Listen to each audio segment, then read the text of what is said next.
What is up and welcome to the Underground. It is Ned joined by Spider One of Powerman 5000. Big time show to kick off the new year in 2023.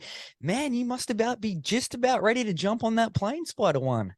Yeah, we are leaving tomorrow. So this is like the last ditch interviews, get them in right before we leave, and then sitting on our ass for 14 and a half hours across the world. So yeah, it's going to be quite a journey. Yeah, man. Very much looking forward to it, though. You kick things off here on Thursday. I just sort of mentioned that it is the start of the year. How did you bring in 2023, Spider One? It was very uneventful. I was home and with a few friends and watched some movies and had a couple drinks, and that was about it. Yeah, wow. It sounds almost as It's exciting. funny living in Los Angeles. It's not like a lot of cities like New York or something where these big New Year's celebrations. Like LA's weird. Like no one does anything. So it's like very Really? weird. Yeah, there isn't like the, Times Square dropping the ball, people out in the streets.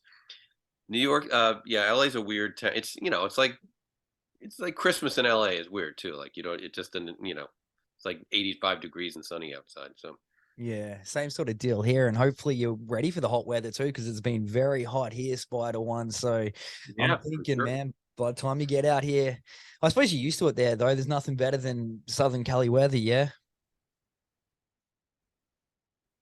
Oh yeah. I mean, I grew up in the cold weather, so I don't miss it. I don't think I could ever do it again. So I love it. The fact that it's always nice, sunny, and warm. Oh, nice. So on the topic of New Year's, before we get into the shows and that, Spider One, do you have any New Year's resolutions for 2023? I mean, mine are always the same every year, which is to be more productive and do, check off some more things that I want to do in life and just stay busy. Um, and that's like it's the same every year. I like the idea of New Year's. I like this idea of like resetting, setting up new goals, new habits, whatever, achieve some things you haven't. So, you know, a lot of times there's the same things on the list, but new album, make another movie, just be more productive, stuff like that. That's what keeps me motivated and yeah, makes me get up in the morning and get going. Yeah, that's what I like to hear, man. New album, new music, exciting New Year's resolutions for you.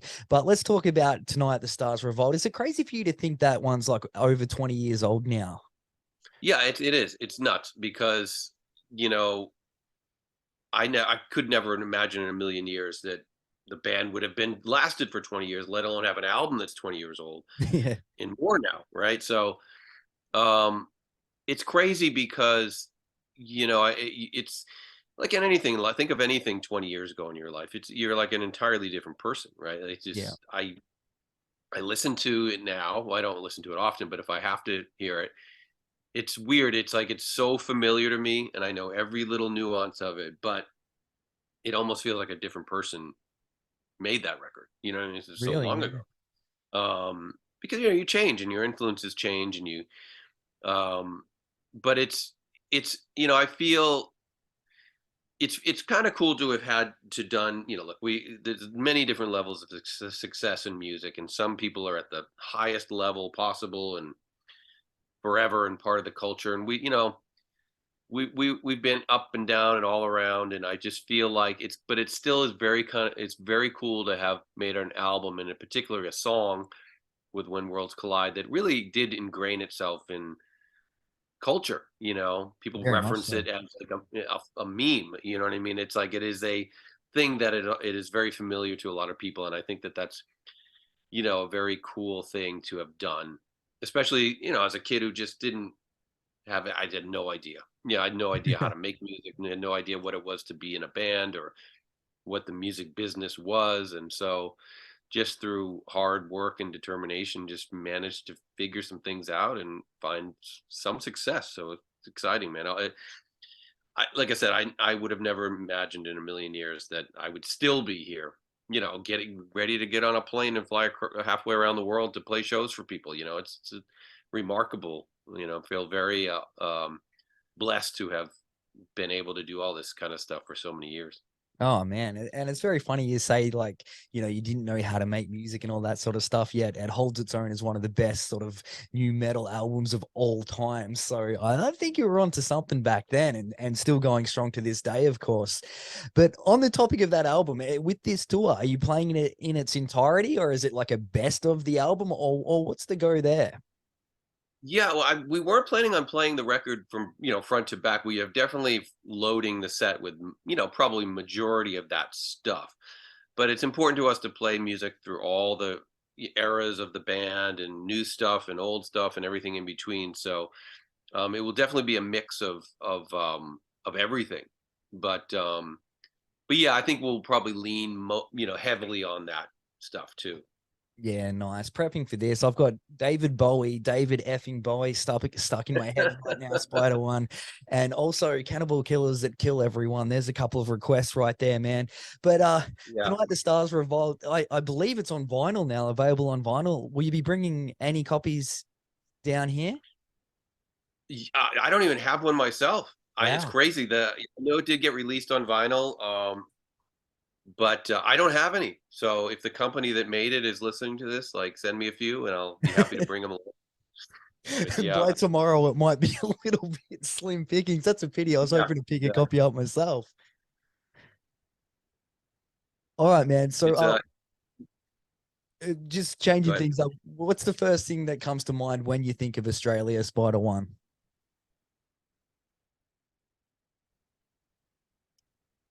Well, listen, I don't want to sound, like a tourist, but of course we all think of kangaroos and koala bears. I Yeah, think of In Excess, and I think of AC/DC, and I think of, you know, I think, looked at, I want to find some new Australian, I want to see who's opening for us. I want to hear some cool music, man. I want to hear some local bands and discover some new stuff, I also think of Mad Max, quite honestly. yeah. One of my favorite movies of all time is the first Mad Max. So I'm hoping to get a look at the original Mad Max car, which I hear is housed in some Australian film museum somewhere. So I'm going to try and track that down as well. I believe though that might be in the middle of Australia, man. So I don't think you guys will be going anywhere near that. I Well, believe that's in. I can't think of the name of the place, but it is you're talking bulk like right out in the middle of the desert there. Um, but that would be very much cool. I mentioned this to you before. I'm very lucky. I have seen you guys before at the Gathering of the Juggalos back in that's right. 2005. I do believe, man. Can you let us know the fond memories and stuff you had of them? I'm a lucky Power Man 5000 fan. I'm telling that Gathering the Juggalos was the craziest thing we've probably ever done. It is the weirdest gathering of the Juggalos. I mean, it is what it is, right? It's like ICP and their insane clown posse following, and all the Juggalos. And the show we did was it was in the middle of nowhere, if I remember correctly, in like some mud-soaked cow field, and it was nuts, man. Because if the Juggalos do not like you, they will throw bottles of piss and rocks at you, and Yeah. Fago and mud. And so, as a preparation, we had covered all our gear in plastic tarps, because we didn't know what to expect. But fortunately, they accepted us as family, and the show was wild, but it went well, and we've since done more shows with those guys. Um, but what a crazy thing, man! The Yeah. Gathering of the Juggalo. So It's always an experience, and I often talk to bands and love hearing the ones that have played at the gatherings and getting their different perspectives on them, Spider One. But back on to talking about Australia, this is actually an extra special show, the Power Man 5000 show, because I'm taking my son along to his very first metal show. He's hyped up. wow, He's a Power Man 5000 fan. What can good. he sort of what can he expect, man? Like in a Power Man 5000 pit, what's some advice I can give him to survive it? He's 16. Well, listen, I don't know how rowdy the crowds get in Australia, so it's hard for me to say.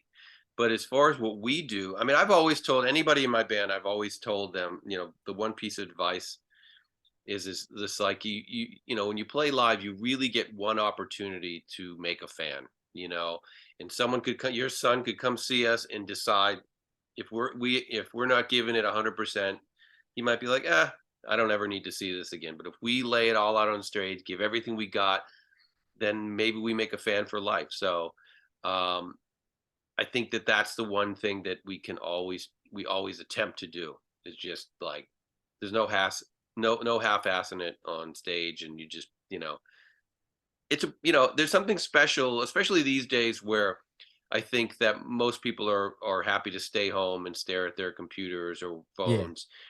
The you know Getting a communal group of people in a room, a few hundred people, and cranking up music and have everybody have this communal experience is like a really fucking special thing. And Yeah.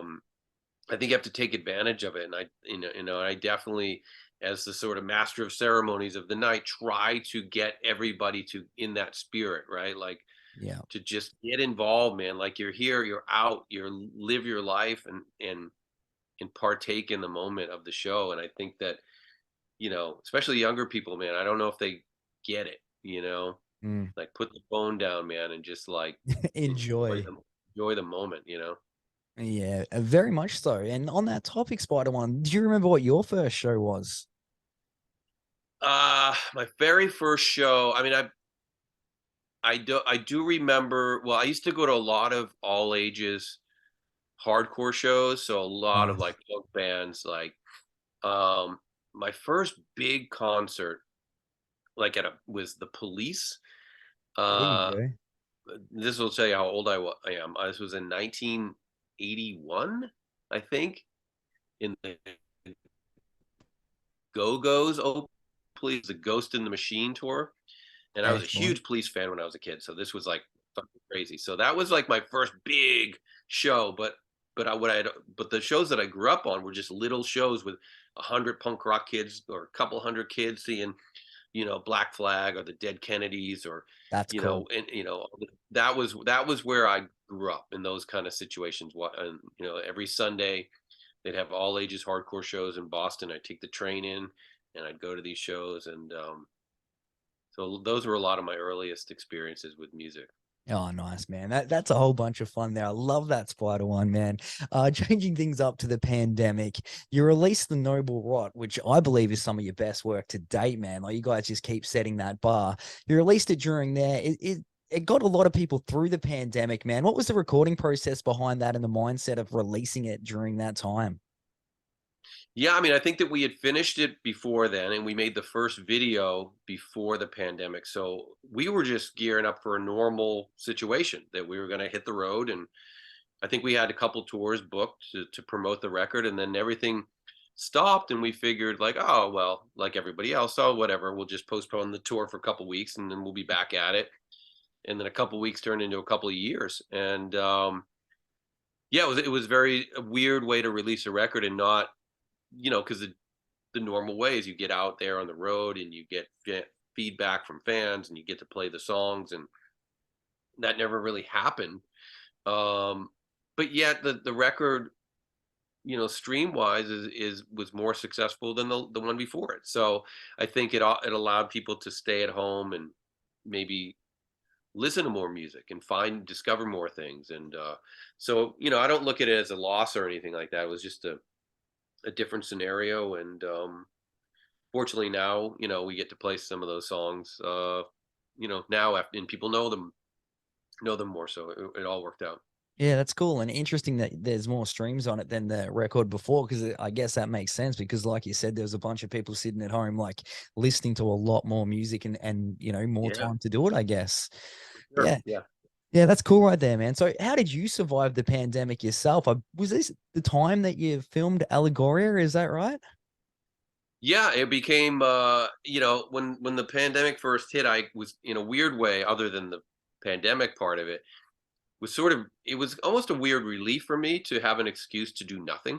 Because there's always something happening. There's always another tour. There's always a new record to write. There's always, and it gave me an excuse to just like, well, wow, I get to do nothing for a while. This is kind of cool. I can just watch movies and hang out. And then the fun of that wore off in about 6 months. And then I started to go fucking crazy. And I'm like, okay, this is not going to work for me. So, that's when the idea of filming a movie came up, and started filming these little short segments, which eventually became Allegoria. in this sort of anthology form.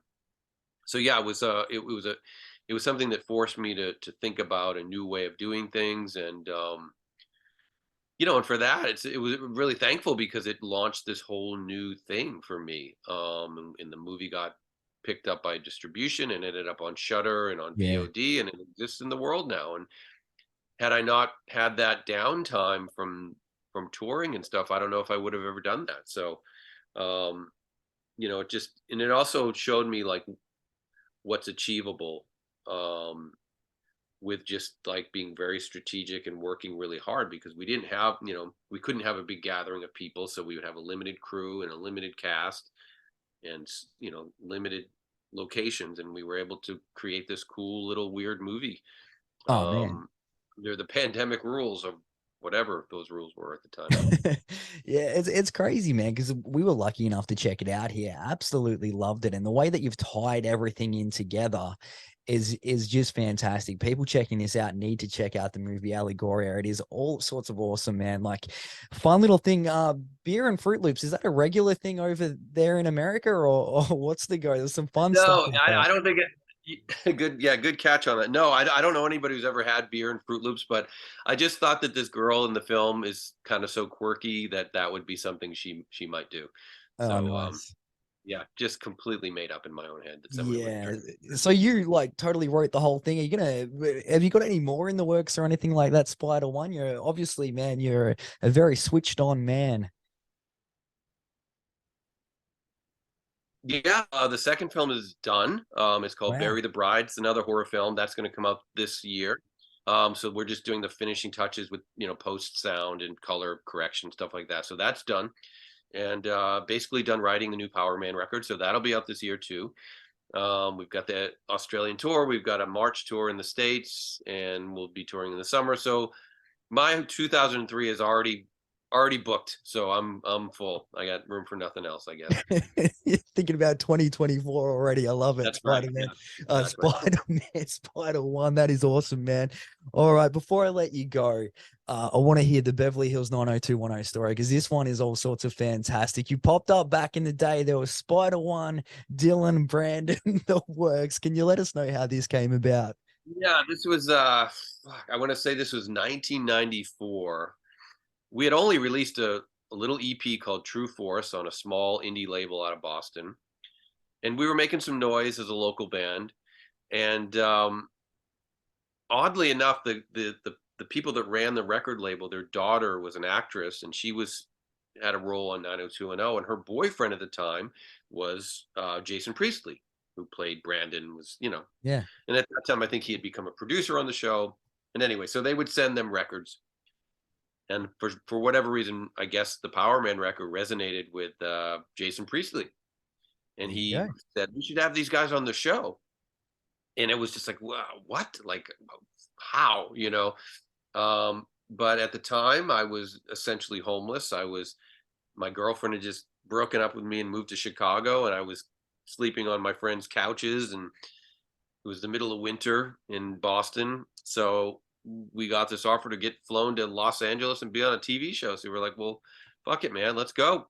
Yeah. Let's go. And it was incredibly fun and the most weird, surreal uh, week of my life being on that show. And, because I had no experience with any of that kind of world before. And they treated us like movie stars. And I have a distinct memory of standing in a big sound stage, and they were filming Tori Spelling dancing on the hood of a car with flames and whatever set to one of our songs that we had recorded for literally like $100 back home, because we had, we made the whole record for $600 in a weekend, and I'm like, man, the only thing I can say is how strange life is, that the places that I would find myself and just that this was actually happening. Um, but yeah, ultimately it inspired me to move to Los Angeles, and which I ended up doing a few years later, and the rest is history, I suppose. Wow. Yeah, that's crazy. The things that Powerman 5000 have popped up on as well. You've been on the wrestling, you've been on Zoolander, End of Days is how I discovered you back in the day. Do you have like a favorite? I mean, I like that we've been associated with a lot of movie soundtracks.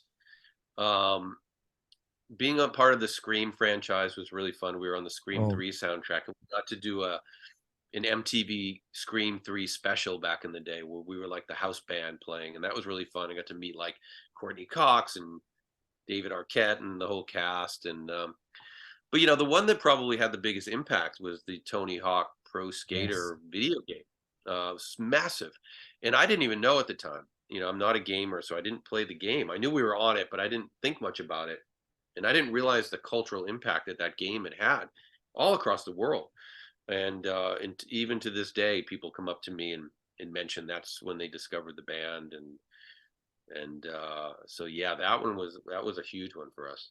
Yeah, Tony Hawk. That's crazy right there. And Scream 3, also cool. Being a big horror guy, you would have been all about that. Yeah, for sure. We were on the Freddy versus Jason soundtrack and a Yes, whole bunch sir. of Dracula 2000. We were just like, we Oh, were like, yes, I remember Dracula 2000. it Yes. was. I mean, that was the time, the late '90s, early mid 2000s, that there were so many rock soundtracks. Yes. Which you don't really get that much anymore. But yeah, I mean, we were, it was like always like us and Corn and Slipknot and Yeah. Disturbed and Mudvayne, and we're always on these soundtracks. So they were always these great, great rock soundtracks. Yeah, that's how I personally discovered a lot of music back in the day. It's a bit of a pity, like you said, that you don't get many of them anymore that have got the soundtracks, I guess, with the sort of ending of CDs and whatnot, to a sense, aren't as big anymore. It's a bit of a shame, really, just thinking about it now.